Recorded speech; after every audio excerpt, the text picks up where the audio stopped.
इतने लोग हैं जो वेबसाइट डेवलपमेंट करना सीख रहे हैं, कभी वर्डप्रेस से, कभी किसी और लैंग्वेज के साथ। लेकिन जो पाइथन डेवलपर हैं उनको मैं रिकमेंड करता हूँ कि जेंगो के साथ सीखें। वेब को डेवलप करना, back and and front end दोनों को। अब कुछ लोग हैं कि जेंगो को तो कोई सिखाता नहीं है, तो मास्टरी प्रोग्राम कोई ऐसा होना चाहिए जिसमें मैं जेंगो सीख सकूं। तो आप लोगों के लिए पूरा रोड मैप बताने लगा हूं, आप कि जेंगो को अगर आप मास्टर करना चाहते हैं, कौन कौन से स्किल सेट आपके पास होने चाहिए, कौन कौन से टूल्स होने चाहिए, कितना टाइम लगेगा, and how you can master Django in an easy possible way. यहाँ पे आप देख सकते हैं लेक्चर का नाम है road map to mastering Django. और ये लेक्चर जो है बड़ा ही टाइम लगा के बनाया गया है, तो बड़ा फोकस के साथ अपनी चीज़ों को समझना है। सबसे पहले जनाब जेंगो के अंदर हमने जो चीज़ देखनी होती है, सीखनी होती है, वो है पाइथन।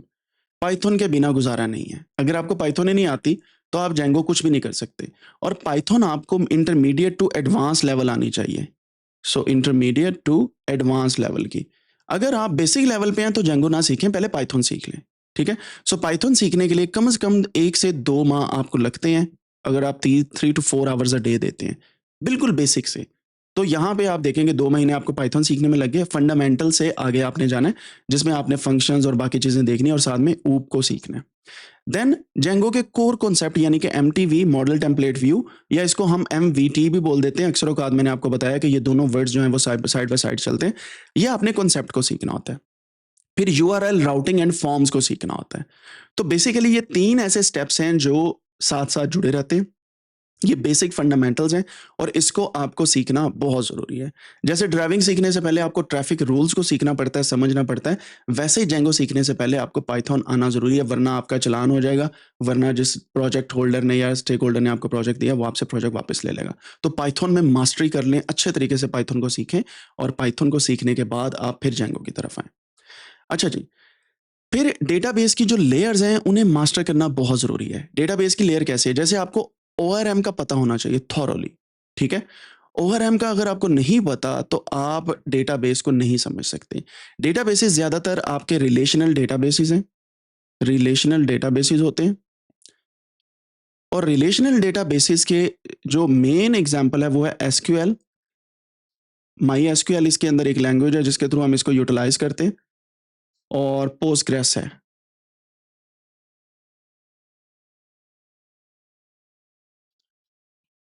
ठीक है।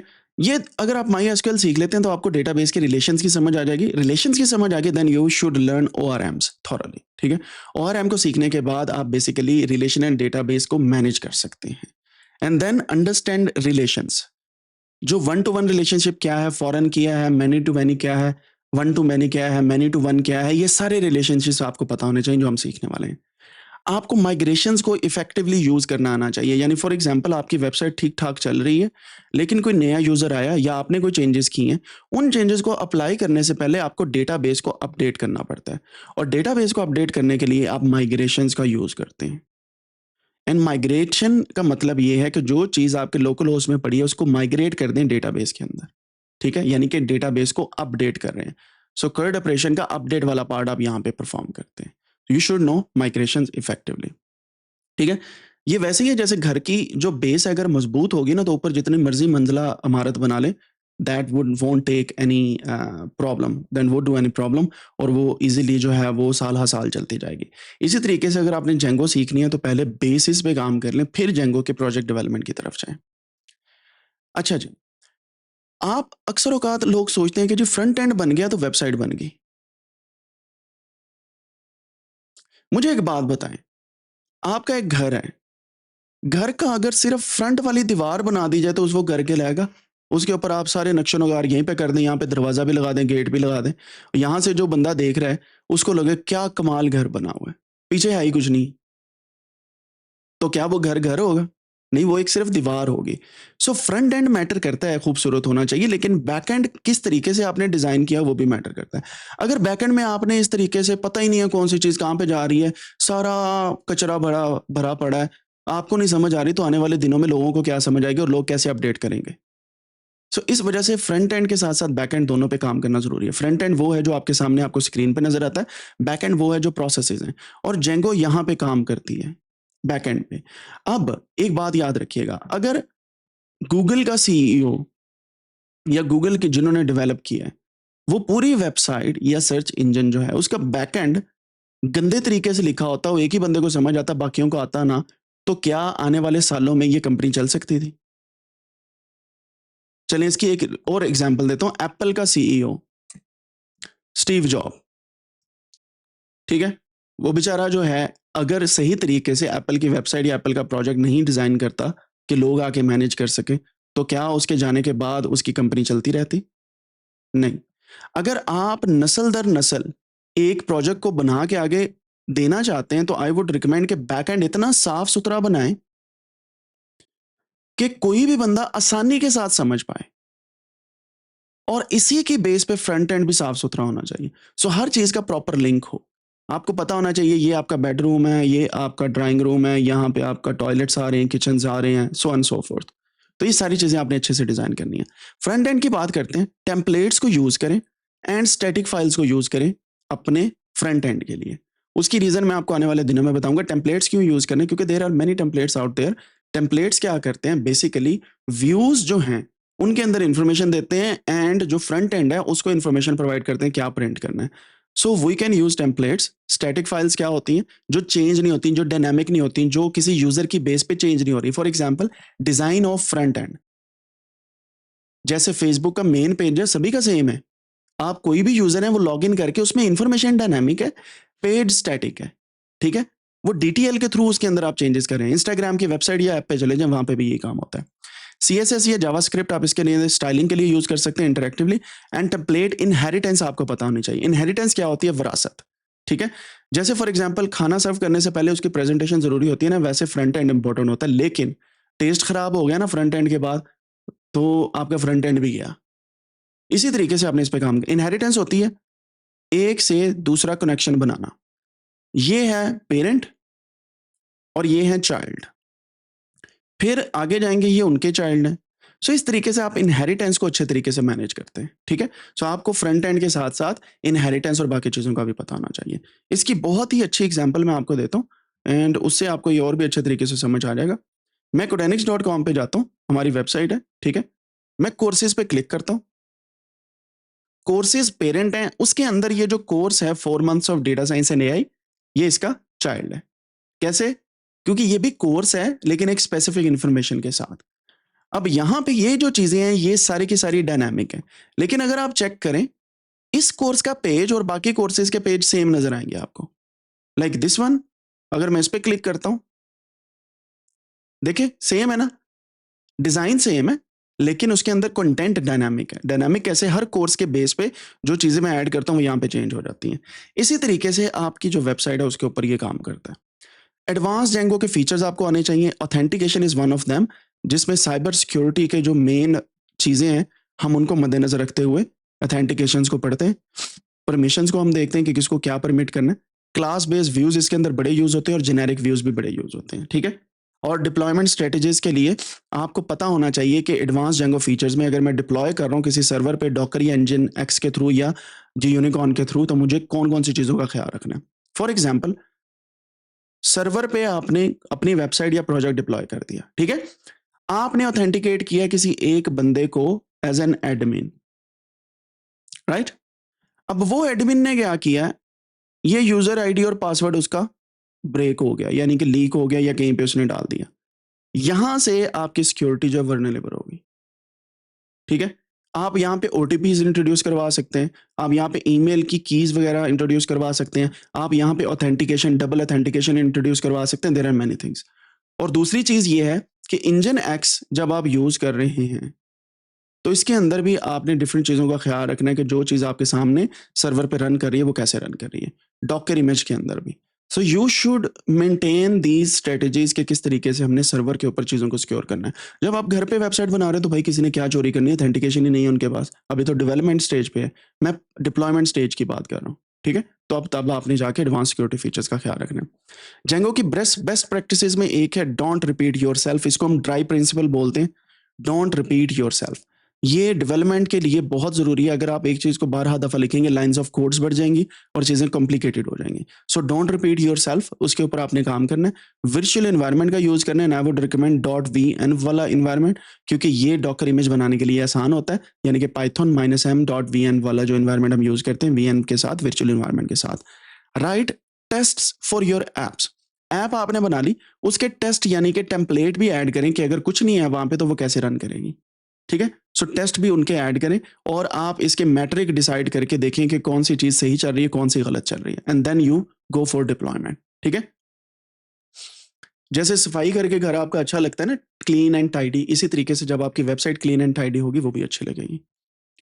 देन जेंगो की जो जॉब मार्केट है ना, जिसकी वजह से हम जेंगो सीख रहे हैं, उसको भी आपने मद्देनजर रखना है। फॉर एग्जांपल, हाई डिमांड है जेंगो की इस वक्त, जो स्टार्टअप कंपनीज हैं, जो एंटरप्राइजेज हैं बड़ी-बड़ी, या एंटरप्रेन्योरशिप वाले लोग हैं, वो जेंगो वाले जो डेवलपर हैं उन्हें बहुत ज़्यादा हायर कर रहे हैं, बिकॉज़ दे नो कि वेबसाइट बनानी है तो एक ही दफ़ा बना लो, और एआई बेस्ड अगर टूल्स इंट्रोड्यूस करवाने हैं तो जेंगो से बेहतर कोई सॉल्यूशन नहीं है इस वक्त। उसकी रीज़न क्या है? पाइथन मशीन लर्निंग के लिए बेस्ट है, और पाइथन की ही वेबसाइट फ्रेमवर्क, जो वेब फ्रेमवर्क है वो है जेंगो। सो इन दोनों को मिला के अगर आप कोई भी टूल या कोई भी एआई एप्लीकेशन बनाना चाहते हैं, स्टार्टअप्स जो हैं वो जेंगो को यूटिलाइज करें, और एंटरप्राइजेस भी। और ये वेब डेवलपमेंट के अंदर बहुत ज़्यादा यूज़ हो रहा है, डेटा प्लेटफॉर्म्स के अंदर, यानी एपीआईज बनाने के लिए भी यूज़ किया जा रहा है। ठीक है? और इसकी अडॉप्शन क्यों है? क्योंकि पाइथन की पॉपुलैरिटी बहुत बढ़ गई है इस वक्त। Python one of the top most language है जो यूज़ की जाती है, इस वजह से इसकी जॉब मार्केट बढ़ी है। ठीक है? अब ये वही बात है कि जॉब में, मार्केट में जिस चीज़ की डिमांड ज़्यादा है उसकी प्राइस भी ज़्यादा हो जाती है, अगर आपने देखा हो। क्यों? उसकी रीज़न क्या है? कि लोग, अभी अभी मैं आपको बता देता हूँ। प्राइस क्यों ज़्यादा है? लोग कम हैं जेंगो डेवलपर, बहुत कम लोग हैं इस वक़्त। इस वजह से प्राइस प्राइस से मुराद आप फ्रीलांसिंग के प्रोजेक्ट करेंगे, अच्छा खासा चार्ज करें। ये नहीं है कि ठीक है 10,000 दे दो, मैं वेबसाइट बना देता हूँ यूजिंग जेंगो। ओ भाई, वर्डप्रेस वाले 10,000 नहीं ले रहे। So try to pitch really high, और ऑफ कोर्स क्लाइंट को देख के, मार्केटिंग स्ट्रेटजीज को देख के आप काम करते हैं। देन आप उनको सोर्स कोड जब पूरा देते हैं तो उसको इतना क्लीन लिखें कि वो बंदे आगे आपको रिकमेंड करें। ठीक है? आप basic terminologies, basic function, basic classes, उन चीज़ों को यूटिलाइज करके फिर काम करें। प्राइस हाई, प्राइस से मुराद आपकी सैलरी भी हाई हो सकती है अगर आप पर मंथ की जॉब करते हैं। और अगर आप अपना स्टार्टअप बनाना चाहें देन गो फॉर इट। अभी से शुरू कर लें, महीने लगाएं, साल लगाएं, एक दो, आपका स्टार्टअप बन जाएगा। Then you can update and launch it. ठीक है? फिर आप कुछ नहीं कर सकते, डेटा प्लेटफॉर्म बना लें। मैं आपको इसकी एग्जांपल दूं डेटा प्लेटफॉर्म की, जो आप बना सकते हैं इसके साथ। वर्ड बैंक का डेटा, इस तरह का डेटाबेस बना सकते हैं आप जेंगो को यूज करते हुए, क्योंकि एट द एंड रिट्रीवल हो रही है ना, पीछे डेटा एसक्यूएल के अंदर पड़ा है, और वेब फ्रंट एंड पे आपने क्या करना है, ओआरएम प्रिंसिपल्स को यूज करके सिर्फ यूआरएल राउटिंग करनी है, दैट्स इट। तो आप इस तरीके से डेटाबेस बना सकते हैं। इसी तरीके से आप पाकिस्तान के अंदर स्टैटिस्टिक्स की जो शुमारियात का इदारा है, उनका जो डेटाबेस है वो बहुत ही ख़राब है इस वक़्त का। तो आप उनको रिकमेंड कर सकते हैं कि भई जेंगो को यूज़ करके मैं आपको रिकमेंड करता हूँ कि हम इसका डेटाबेस बनाएँ और उसकी एपीआई भी बनाएँ। ठीक है? इनकी एपीआई नहीं पड़ी होगी। वर्ड बैंक की एपीआई पड़ी हुई है, अगर आपको पता हो, पाइथन की डब्ल्यूबी डेटा, इसके थ्रू आप जो है प्रॉपर वर्ड बैंक का डेटा निकाल सकते हैं। सो इस तरीके से ये जो एपीआई है, जो ये वेबसाइट के थ्रू डेटा निकालना है using Python, you can also build that, और उससे भी अच्छे खासी पैसे कमा सकते हैं। मैं आपको इसकी एक एग्जांपल देता हूँ। हर बड़ा कंट्री, क्योंकि डेटा दिन ब दिन बढ़ता जा रहा है, अच्छा खासा बढ़ता जा रहा है ना, they need some ways to store the data first. Second, they need some kind of strategies ताकि हर किसी के पास डेटा ओपन हो, ओपन डेटा, यानी कि ओपन सोर्स साइंस। तीसरी चीज, रिट्रीवल आसान हो जिसके थ्रू एपीआईज बन सकती हैं। और चौथी चीज, नीचे ऑफ कोर्स आप डिफरेंट किस्म के मेथड्स बता दें कि कौन सा जो डॉक्यूमेंट के थ्रू डेटा आपने निकालना है और कैसे निकालना है और कितना फास्ट आपके पास डेटा आएगा, डेटा की कंप्रेशन और बाकी चीज़ों पे काम करना। ये बेसिकली डेटाबेस इंजीनियर्स का काम होता है, लेकिन as a Django developer you can do the same thing. आपको सिर्फ डेटाबेस चाहिए, उससे आपने कनेक्ट करना है, और उसके लिए आपको एसक्यूएल सीखनी है, प्लस आपको जो है डिफरेंट किस्म की ओआरएम की फंक्शन सीखनी है। अच्छा जी, की स्किल्स जो हैं जेंगो के लिए, मास्टर तो आपने कर लिया, तो आपको मैंने बताया कि मार्केट को देखते हुए आपने जेंगो को किस तरीके से हैंडल करना है। अब की स्किल्स कौन सी हैं? स्ट्रॉन्ग पाइथन की स्किल्स है, जेंगो एंड रेस्ट फ्रेमवर्क आपको आना चाहिए। ठीक है? देन डेटाबेस एक्सपर्टीज जो मैंने आपको बताई है, पोस्टग्रेस या माई एसक्यूएल की। ये 3 की स्किल्स हैं। अगर आपको ये आ गई तो आप जेंगो को ईज़िली मास्टर कर सकते हैं, ठीक है? अब आपने मुझे बताना है, गूगल पे सर्च करना है अभी और आपने मुझे बताना है कि जी जेंगो एंड रेस्ट फ्रेमवर्क क्या होता है? जी, आप में से पता है किसी को?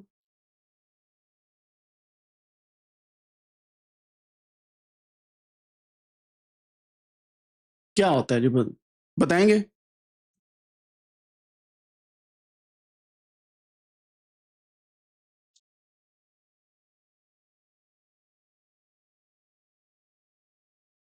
हुँ, हुँ।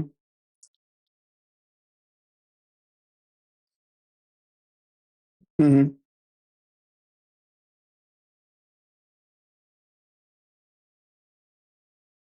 ठीक हो गया, ठीक हो गया। जी, एनी अदर पर्सन?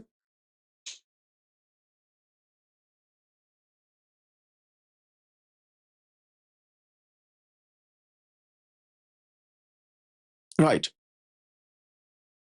अब आपने करना ये है कि जेंगो प्लस रेस्ट फ्रेमवर्क किस तरीके से काम करता है और हमने क्यों इनको यूज़ करना है। आपने इसके बारे में प्रॉपर एक डॉक्यूमेंट बनाना है, 1 पेजर। 1 पेजर आपने बनाना है, जिसके ऊपर आपने ये चीज़ें लिखनी है and then you have to send into Discord server. ठीक है? जेंगो और रेस्ट फ्रेमवर्क क्या होता है और क्यों हमने यूटिलाइज़ करना है। बाकी ये 3 चीज़ें आपको आ गई तो ये बहुत ही अच्छी चीज़ होगी।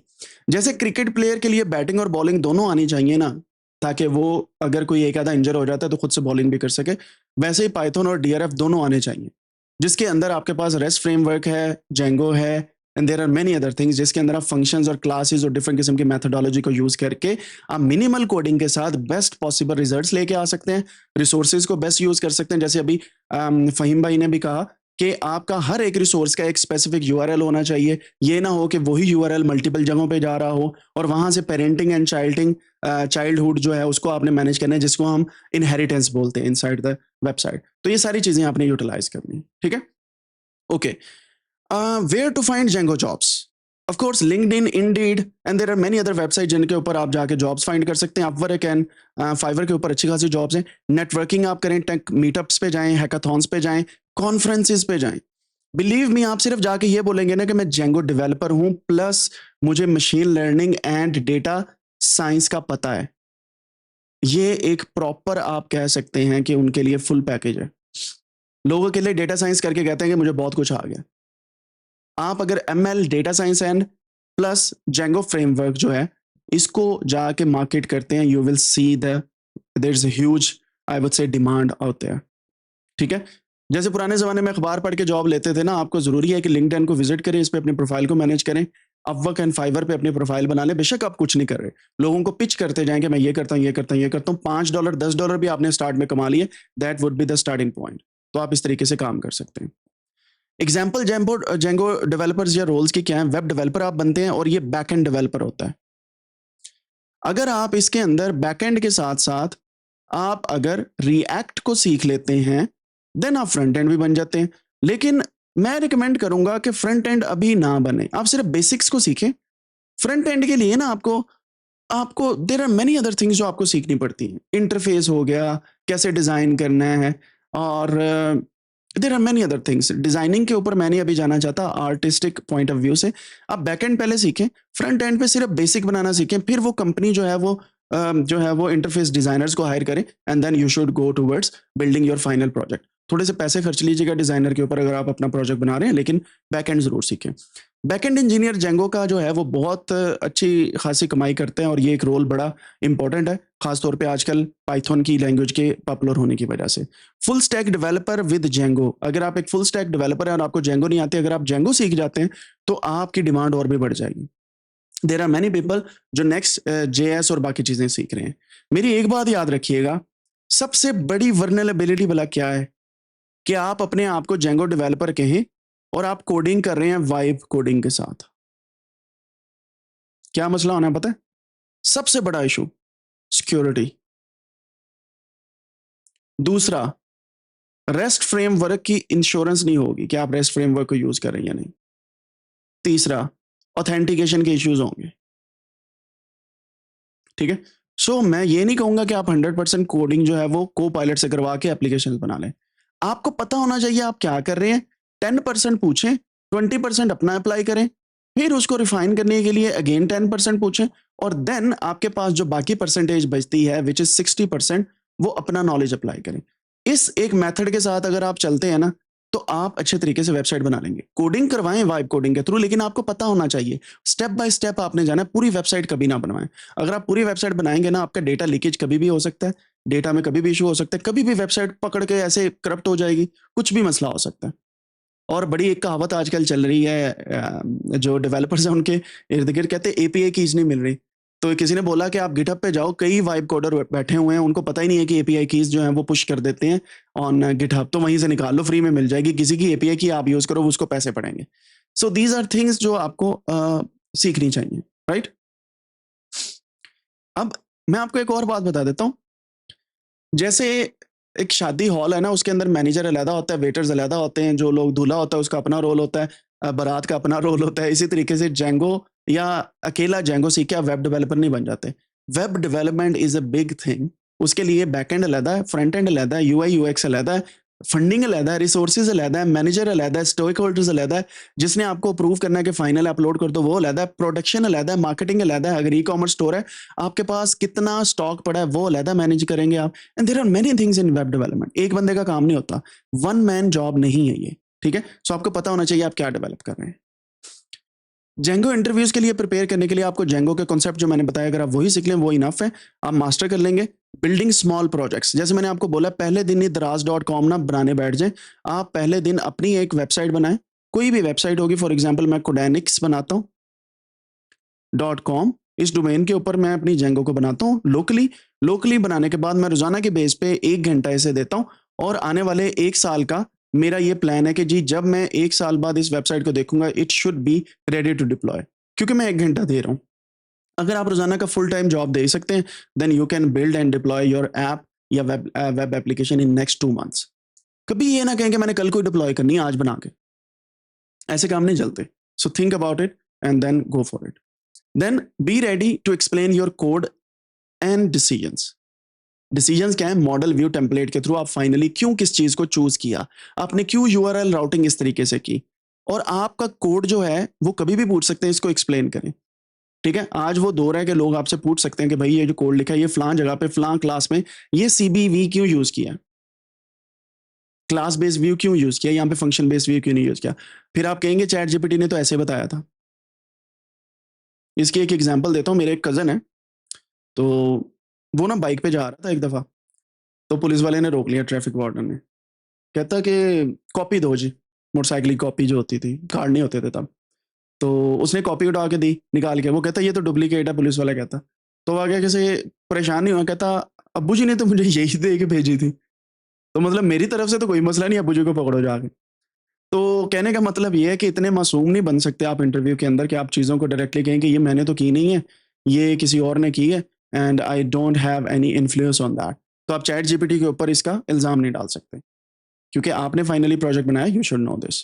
ठीक है जी, यहाँ तक समझ आ गया आपको कि किस तरीके से आपने जेंगो को मास्टर करना है। सिंपल सी चीज़ें हैं यार। पहला पाइथन को सीख लें, दूसरा बेसिक कॉन्सेप्ट्स को सीख लें, तीसरा कोई प्रोजेक्ट बनाएंगे तो आहिस्ता आहिस्ता चीज़ों को और मैनेज करेंगे, चौथा एसक्यूएल वगैरह को सीख लें, एंड पांचवा स्किल्स सीख लें मार्केटिंग की। ठीक है, जो फ्रंट एंड है कोडिंग, वो आप HTML के थ्रू सिंपल से पेजेस बना सकते हैं, स्टाइलिंग करवा सकते हैं। फ्रंट एंड में वाइब कोडिंग आसानी से हो सकती है। इसकी एग्जांपल देता हूँ। कोई भी वेबसाइट आपकी पसंद की है, उसका स्क्रीनशॉट लें, चैट जीपीटी को बोलें इसके मुझे HTML बना दे, बात खत्म, उसने बना देना HTML। आप फिर बस लिंक्स को वहां पे अटैच करना है DTL के थ्रू, दैट्स इट। सो आप करवा सकते हैं vibe coding for front end, लेकिन बी केयरफुल कि आपका कोई भी इशू उसके अंदर हो सकता है। क्लियर होगी जी बात यहाँ तक?